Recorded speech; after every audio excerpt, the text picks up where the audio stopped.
Thursday, August 24th, 2006. On the same night, Pluto was demoted from a planet to a dwarf planet, number 134340. Donovan Doring, dubbed by the media as the Umbrella Killer, was responsible for 4, possibly 5 deaths in the otherwise quiet community of Sutter Bay. The sole survivor of the massacre was Miss Davi Winters, responsible, after some struggle, for putting an end to the life of Donovan himself.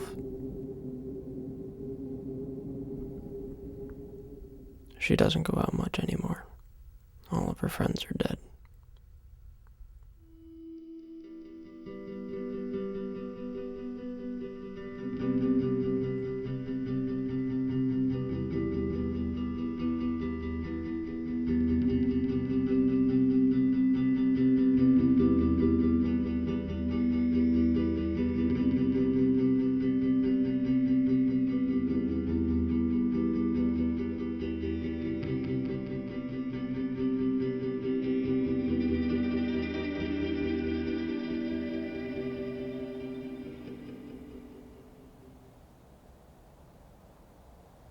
Sutter Bay lies at the exact center of the northern half of the Western Hemisphere, 45 degrees latitude, 90 degrees longitude, 17.8 square miles of area.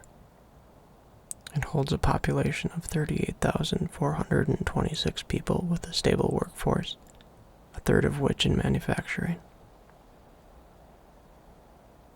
It has a baseball team and has been host to numerous regional and national kayaking competitions. There is a mall opened in 1983, but it's now mostly empty.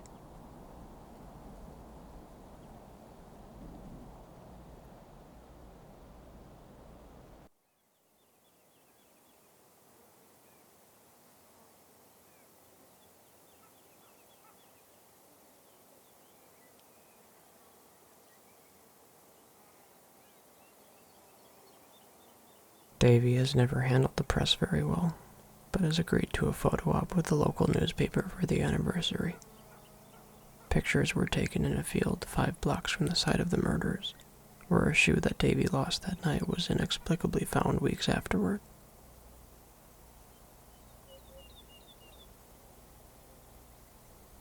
Dressed as the Umbrella Killer was Mr. Jack Martin, distant acquaintance to Davi, childhood friend of Donovan Doring.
The aforementioned murder site was 1307 Chestnut Road, the house of victim Linda Hoffman. Never once did I see her at home when she wasn't watching DuckTales. The second victim was Rachel Thomas, who enjoyed the environment and traveling and joy division. Her mother killed herself 4 months afterward, but it might have been unrelated to the tragedy. She had a lot of problems. There was Annie Chalice, a bartender who liked dancing in Princess Mononoke. Her body was never found. And there was Lily. Lily Mira, girlfriend of Brendan Carter, found murdered in bed next to Daniel Wynn. I'm told that he was nice. Lily liked snow and short stories. For the life of me, I can't remember if she preferred Coca-Cola or Pepsi-Cola. Coke would be the sensible choice. It outsells Pepsi here as in most areas of the United States, save for Central Appalachia, North Dakota, and Utah.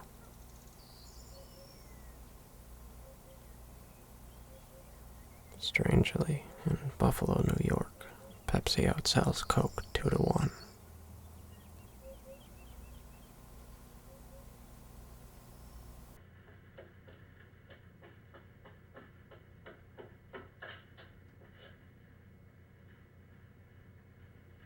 Candlelight vigils are held every year in remembrance of the victims, but Davi declined to attend.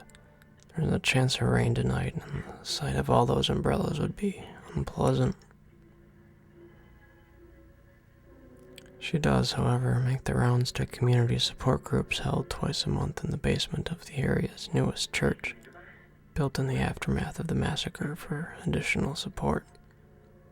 She listens. She's been known to give speeches. She doesn't stay long.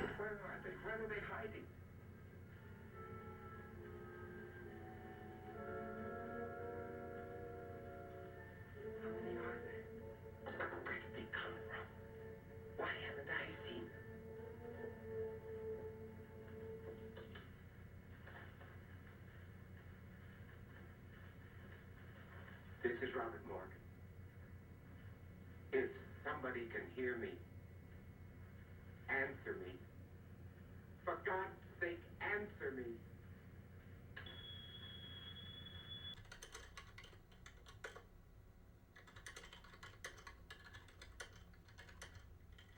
Davi attended the local university, originally for English.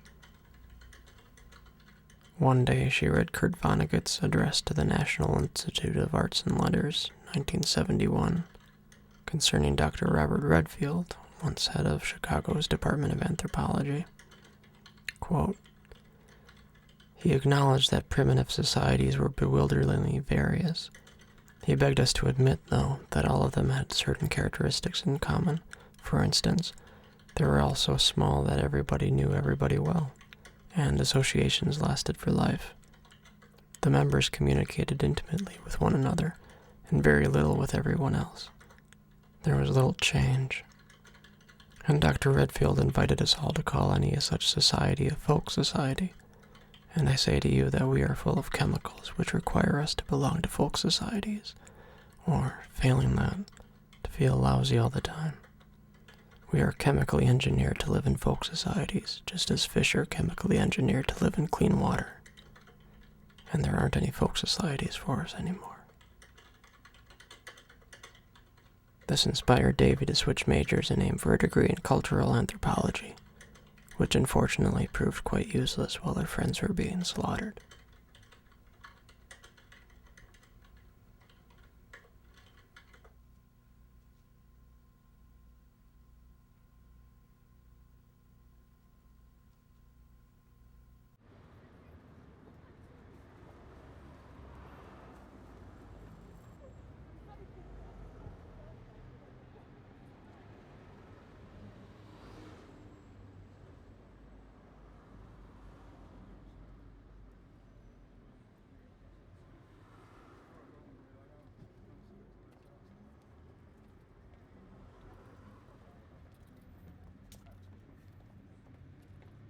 Davi does go out now and again. usually to the nearby Kmart as the main source of daily human interaction.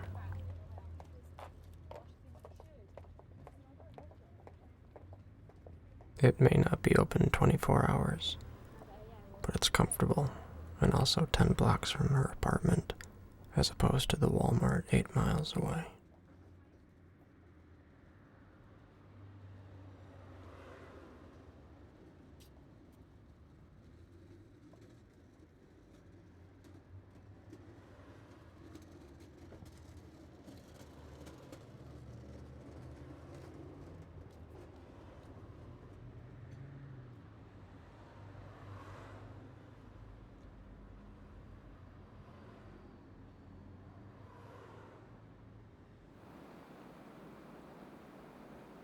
There's a Denny's across the street, one of only 5 in the country with its own separate bar attached. Bars and interactions contained therein never appealed much to Davy.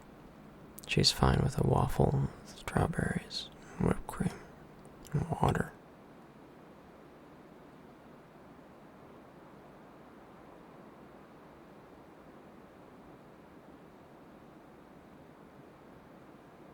It was predicted back in the 80s, I think, that bars would be replaced by laundromats as the primary environment for casual social encounters. Nobody must have taken alcohol into account. Or neon.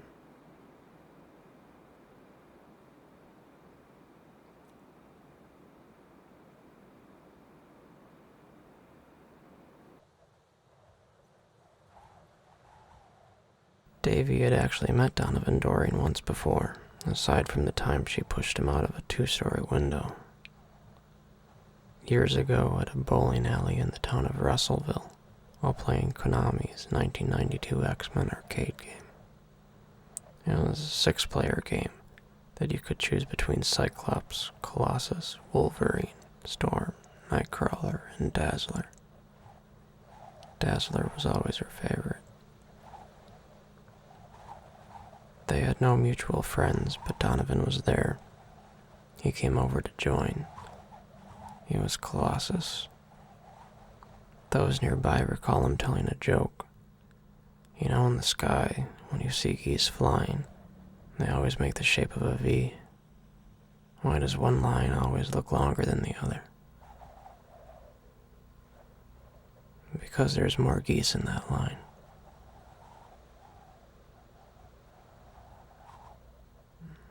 That was that.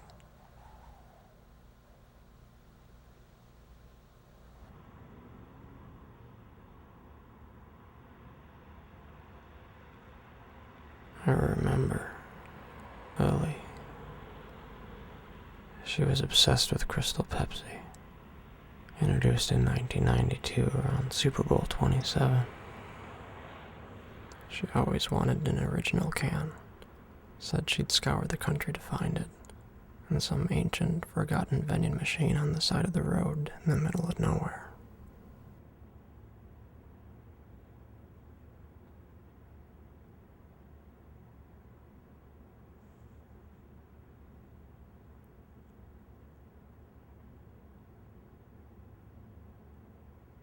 Crystal Pepsi was just one of many flavors to disappear and be forgotten.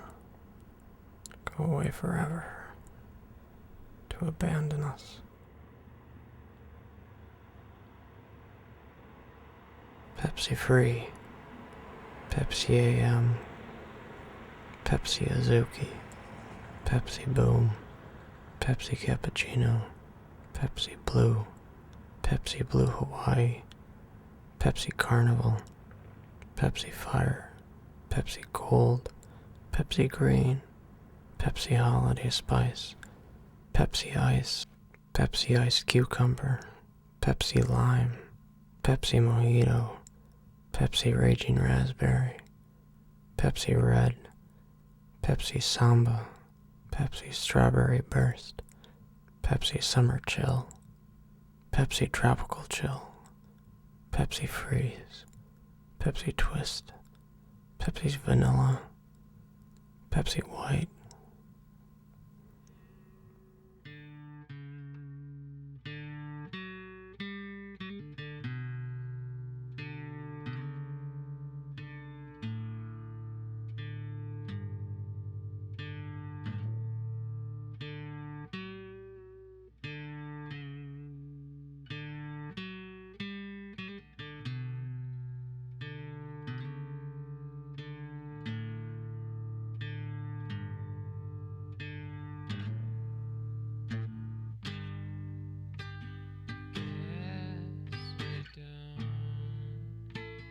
share our secrets anymore.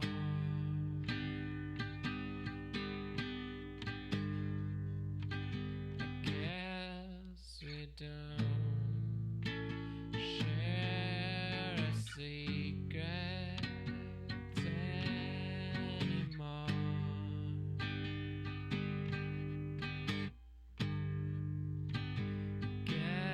Guess we don't share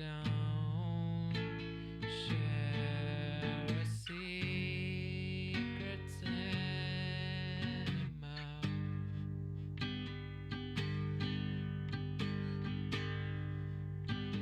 Guess we don't share our secrets anymore.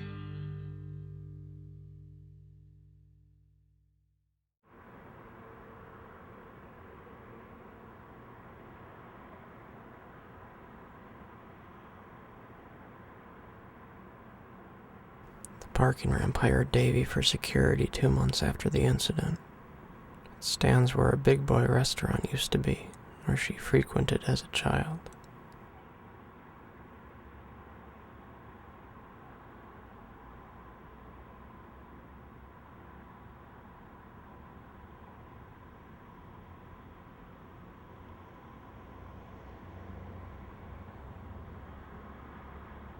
She doesn't believe big boys exist anymore, but there's currently 455 of them across the US and Canada.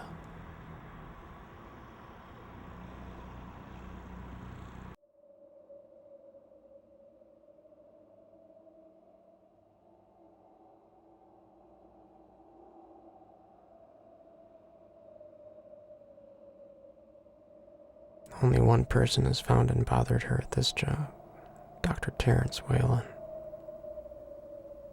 School counselor to Donovan Doring. He spent 1 year trying to help him and 2 years trying to put him away. He was convinced Donovan was not right. He was on the hunt for Donovan the night Davy killed him, intending to do the deed himself, and could never handle the fact that he missed out. It led to his divorce, then his jail sentence, when on one rainy day he murdered 17-year-old Joshua Phillips, who was clad in a black coat with a black umbrella. Thinking he was Donovan, Dr. Whalen shot him 6 times.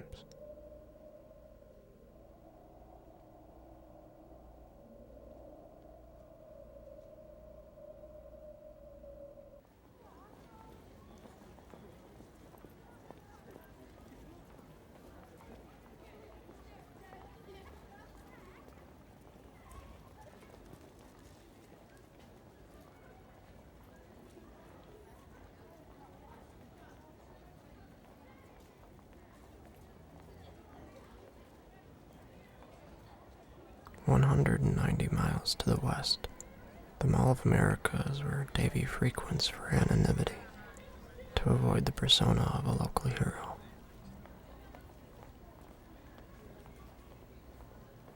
With over 520 stores, 12,000 workers, and 2,500,000 square feet of retail space, it's the largest tourist attraction she's been to, though it's only the second largest mall in North America, losing to the West Edmonton Mall in Edmonton, Canada. The largest mall in the world is the South China Mall in Dongguan, but it's mostly empty.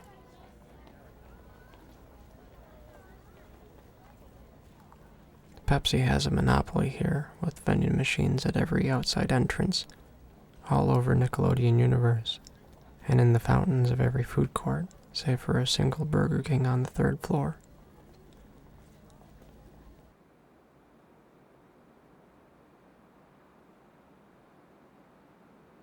Renovations on Motel 6 began in 2007 to include modern furnishings influenced by European hotels. Flat-screen televisions, brighter paint accents, soft goods packages, wood floors, Wi-Fi, bathrooms with glass shower doors, and granite countertops. The first of these was the 1000th location, opened on January 30th, 2009 in Biloxi, Mississippi. And so the familiar will no longer be the familiar. All that you love will be carried away. But Davy can still sit on the motel bed and flip through phone books to find the nearest Denny's, the nearest Kmart, the nearest arcade.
Well, she always returns.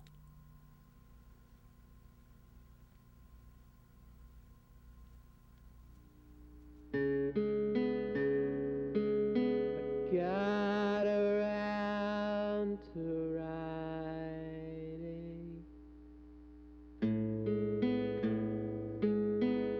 I'm surprised I did. Sick and lazy I can get.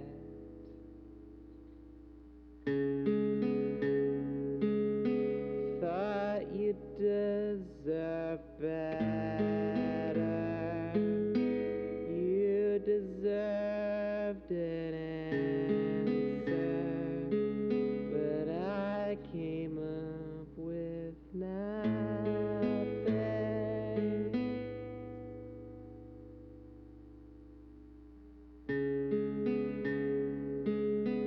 Guess you'll be mad.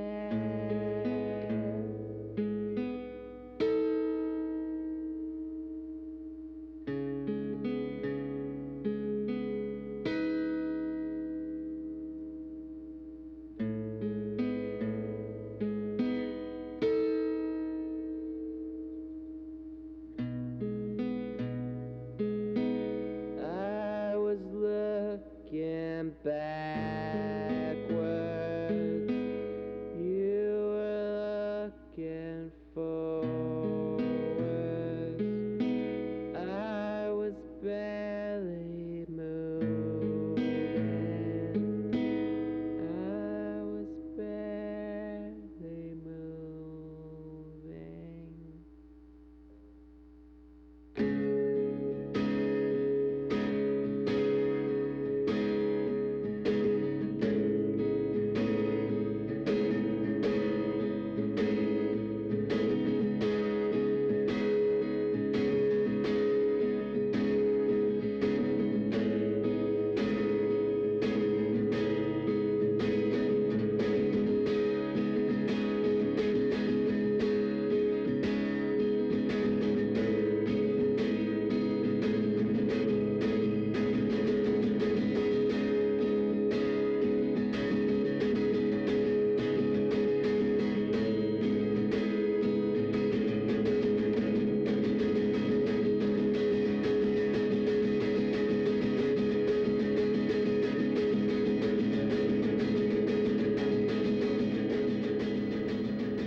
Multiple witnesses claim to have seen the ghost of Donovan Doring, clad in black trench coat with black umbrella, at an abandoned Greyhound racetrack near his hometown of Russellville.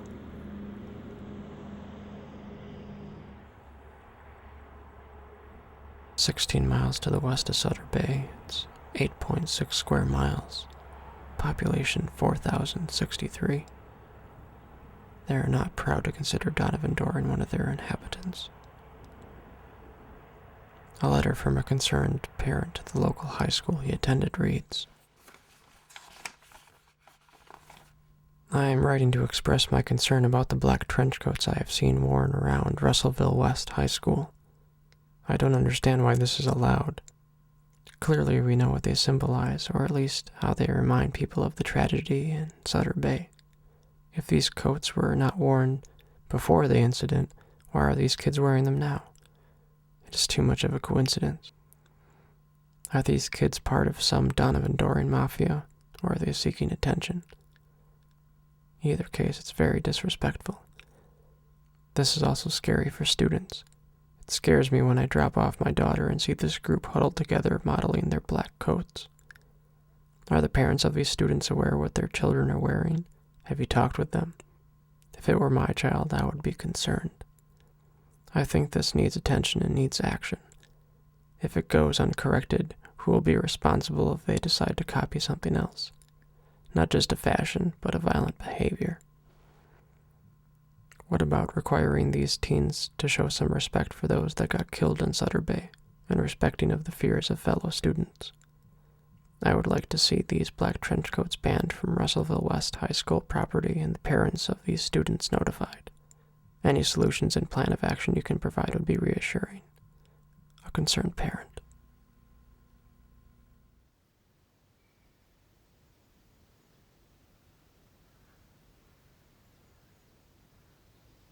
Donovan spent his childhood at the edge of Russellville's encapsulating forests in a house on Reservoir Road.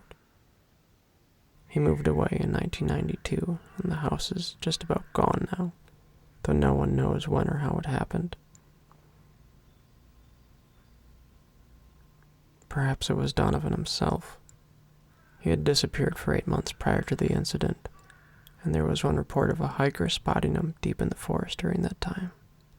But it was never confirmed.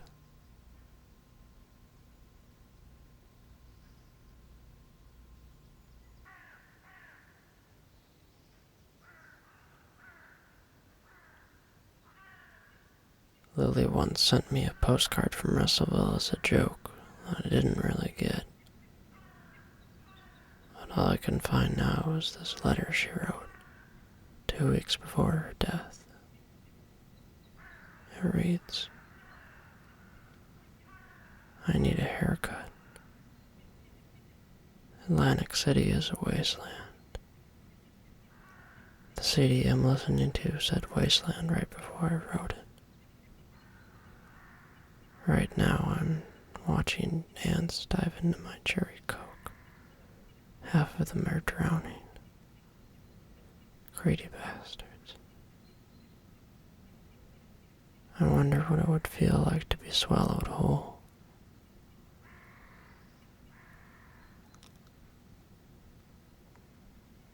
I'm going to try writing with my eyes closed now. I want to see if the writing becomes illegible at this point, up until the last sentence, which reads, I'm a spoon found on the bottom of the ocean from the Titanic. Overrated and cheaper than sold for.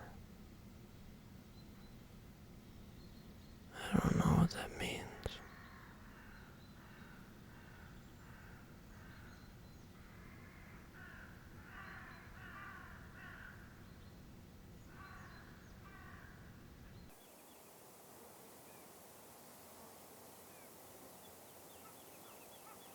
It's been years since Davi visited Russellville, to their local grocery store that sells Sundrop in a bottle, which can't be found in Sutter Bay. The aforementioned Jack Martin volunteered as a tour guide, seeing as though he's a lifelong resident of Russellville, and knew exactly where the Greyhound track was.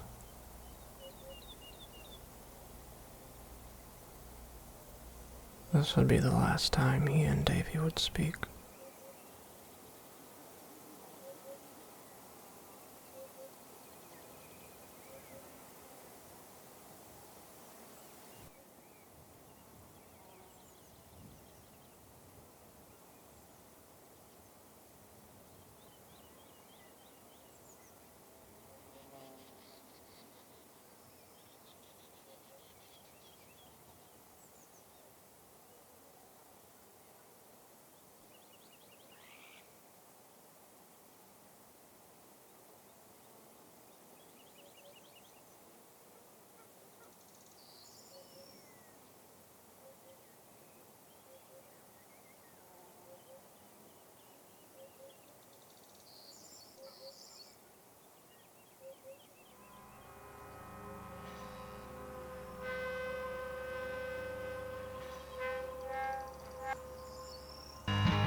Tuesday, September 11th, 2001.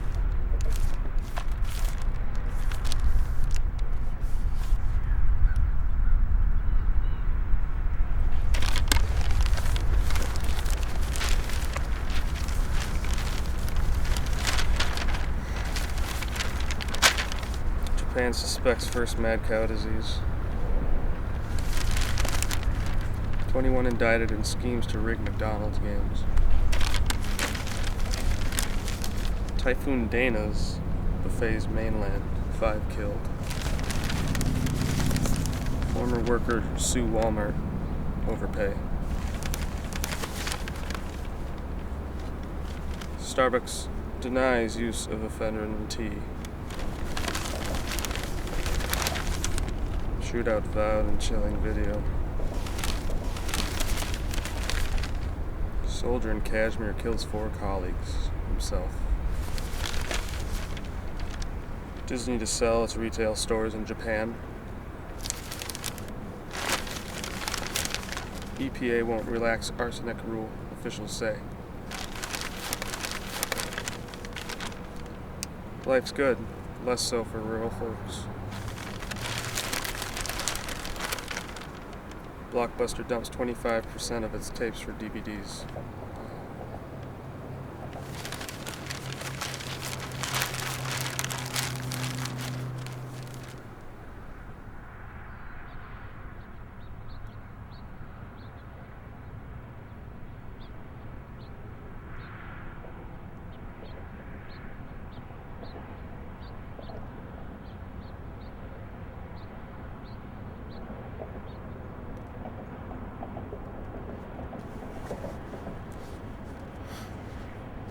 One morning, I was walking past this dog track. It's closed now. I was walking past here and I fell into a warp of time and space. 8 miles west and 5 years prior, September 11th, 2001. Saw it on a newspaper in a gas station. I wanted to see the crash because I missed it the first time. I was busy. But 10 minutes later, I was right back here again.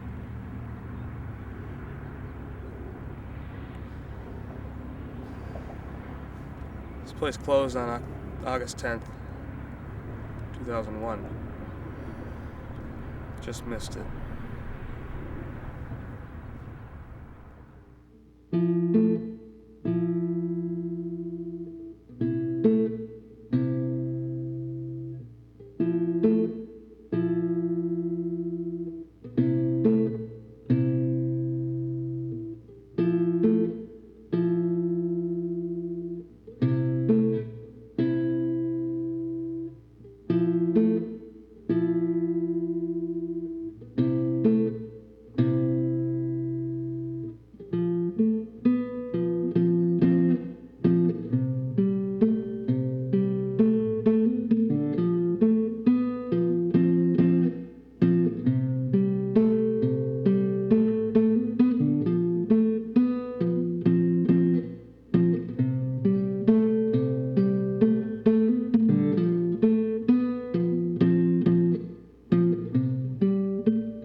Donovan Doring was spotted around Sutter Bay in the afternoon of August 24th, 2006, clad in black trench coat and black umbrella. Nothing was thought to be amiss at the time, aside from an open umbrella on a sunny day. 6 friends had planned to gather together at 1307 Chestnut Road, the home of Linda Hoffman, whose mother was gone for the evening, to watch a late-night horror movie marathon featuring The Seventh Victim, Curse of the Demon, and The Leopard Man. Davi Winters and Rachel Hoffman planned to show up for the second film at 11:30 p.m. Linda and Annie Chalice began watching at 10, and Linda was on the phone with Davi when she heard unidentifiable noises from outside.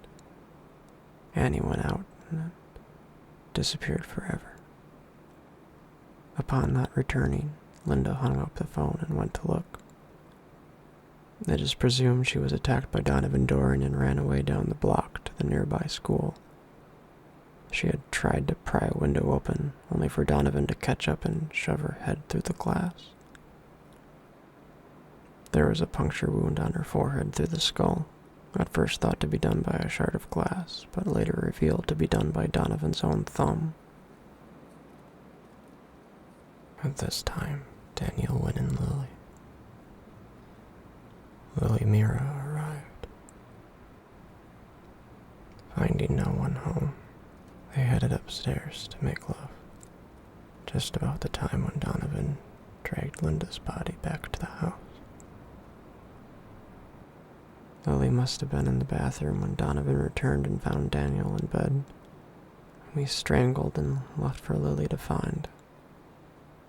As she returned and laid beside Daniel's corpse, Donovan stabbed her with a kitchen knife from below as he was hiding underneath the bed.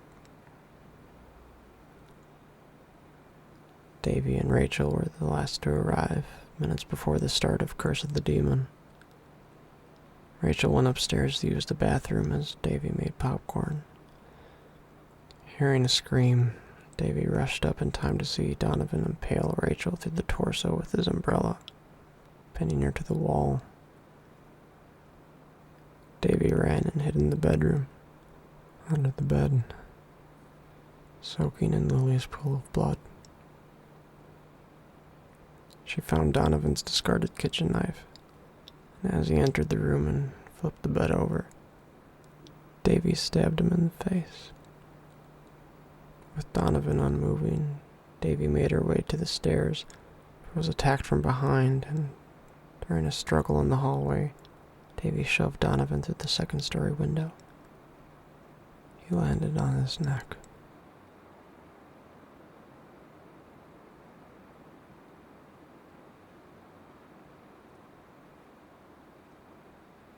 Davi went outside and sat on the steps in shock, waiting for nothing in particular.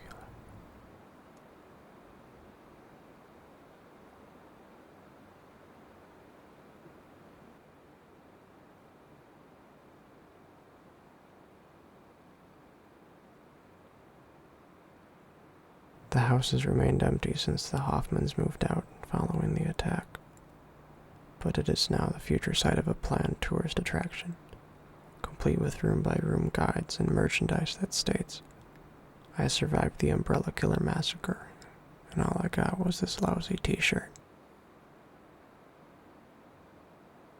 It's expected to boost Sutter Bay tourism by 40%.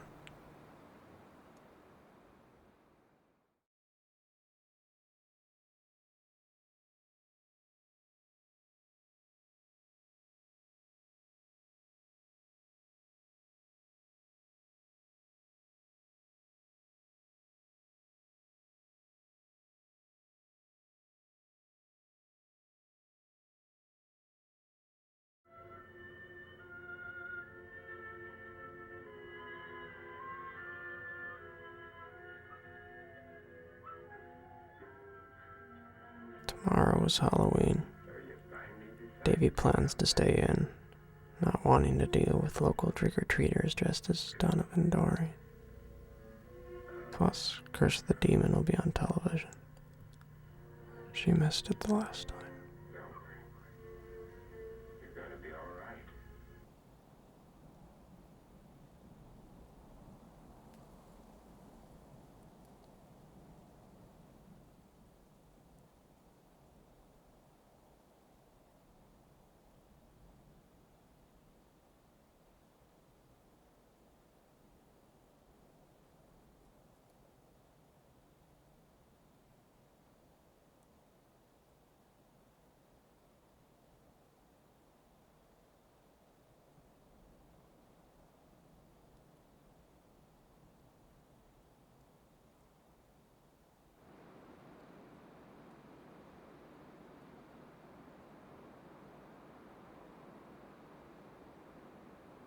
Venetia Burney, born on July 11th, 1918 in Oxford, England, was 11 years old when she named the then planet Pluto.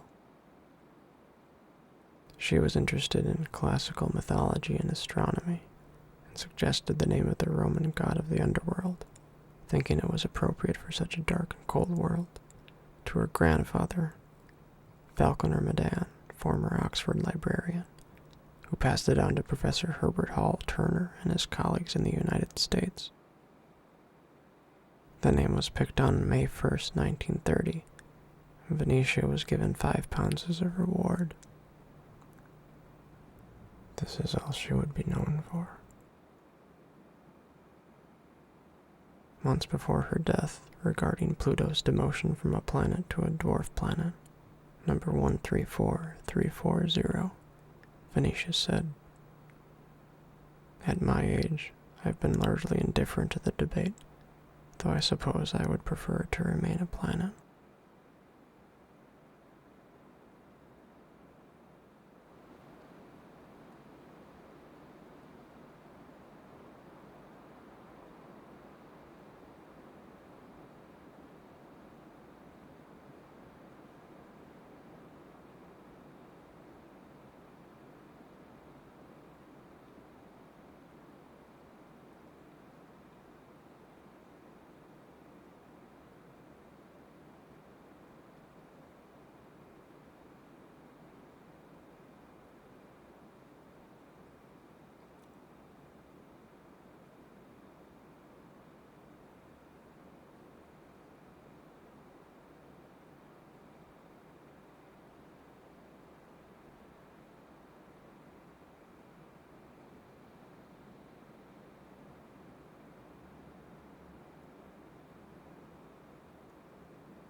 Tried to forgive you, but you couldn't remember. So I'll carry a grudge and you carry the weight.